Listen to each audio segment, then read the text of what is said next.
Hello, welcome to another edition of The Real Talk with Lisa J. Today's topic is going to be about bullying. Have you ever been bullied or know anyone that's been bullied? And here recently, I've been doing a lot of reading about young children committing suicide due to bullying. So, my daughter, who's a middle school teacher here in Jacksonville, she and I were talking about it, and I wanted to bring her on the show today to talk about what she has witnessed in the middle school level about children being bullied. All right, Miss Alicia.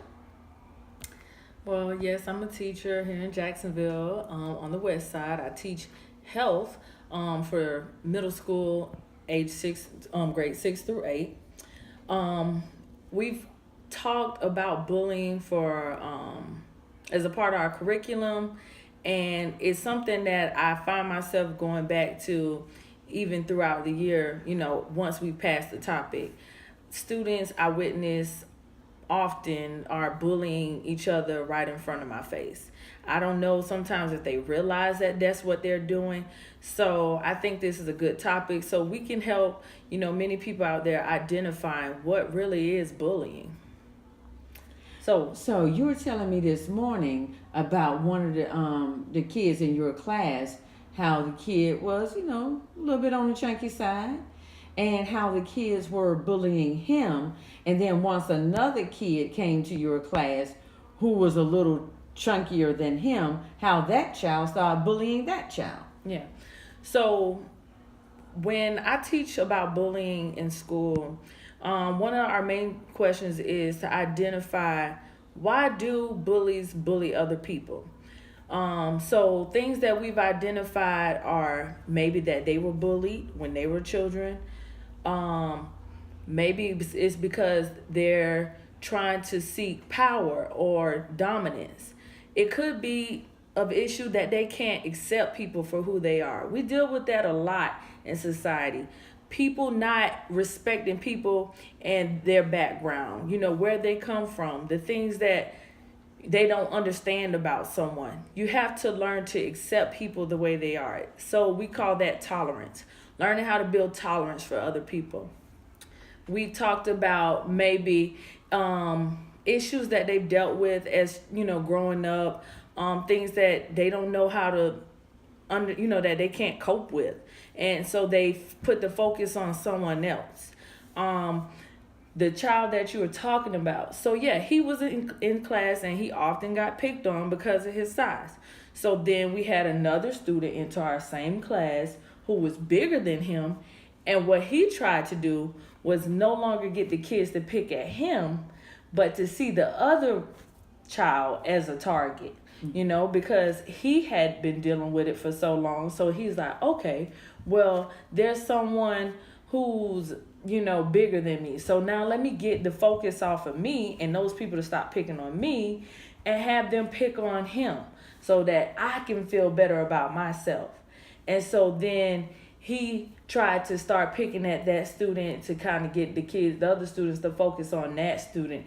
And I saw that it was affecting that student. And so what I told them, and I called them out. I said, you know what you're doing? You're trying to get the focus off of you because they picked on you for so long, and now you want them to pick on him.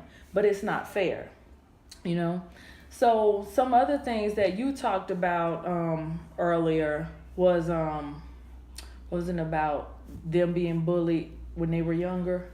Right. So I've also been a foster parent for a long time, and I had these two girls.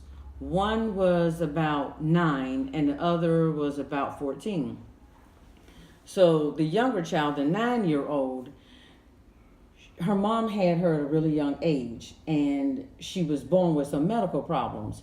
So the mom left her in the hospital, and I believe, if I make no mistake, she was in the hospital for somewhere near a year. So she didn't get that bonding with her mom. And so at some point, she was in foster care, and at some point she got adopted. And she was mistreated by her adoptive parents. And so the adoptive parents eventually put her back in foster care. So when I got her, she had a lot of She had a lot of mental problems, actually. No fault of her own.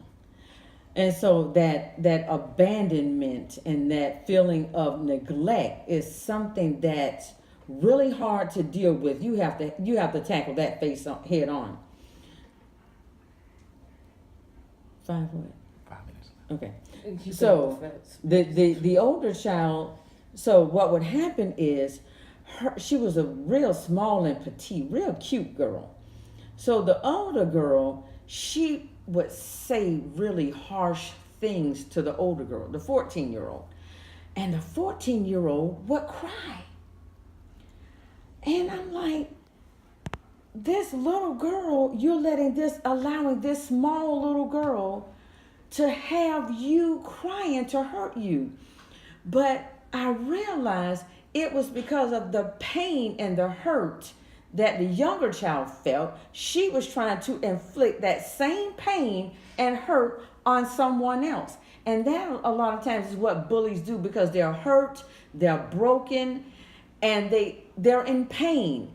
And the only thing that they know to do is try to inflict it on someone else. Yeah. And so it's not like, and so then the other child will feel like there's something wrong with me. Maybe I'm not pretty enough. Maybe I'm not the right size. Maybe I'm not the right color. But it's not you. It's the other person that has the problems, but they want, have you ever heard the term misery loves company? Yeah. And that's what they're doing. Yeah, that goes with what I was teaching maybe about a week ago. Well, actually this past week about, I was teaching about body image and telling my students basically, if you want people to respect you, you have to respect yourself.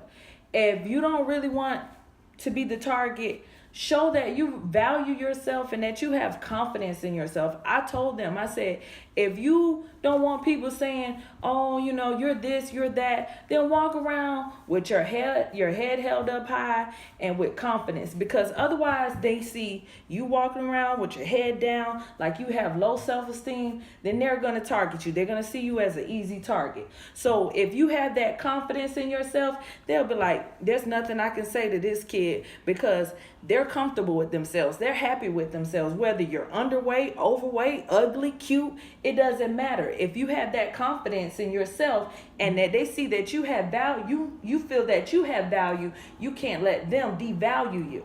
Mm-hmm. Because if we just, oh my gosh, I'm just so ugly, I just don't, I'm not smart, I'm not the smartest one. If you walk around like that, somebody can see that, and then they're like, oh, they have low self-esteem, I can pick on them easy.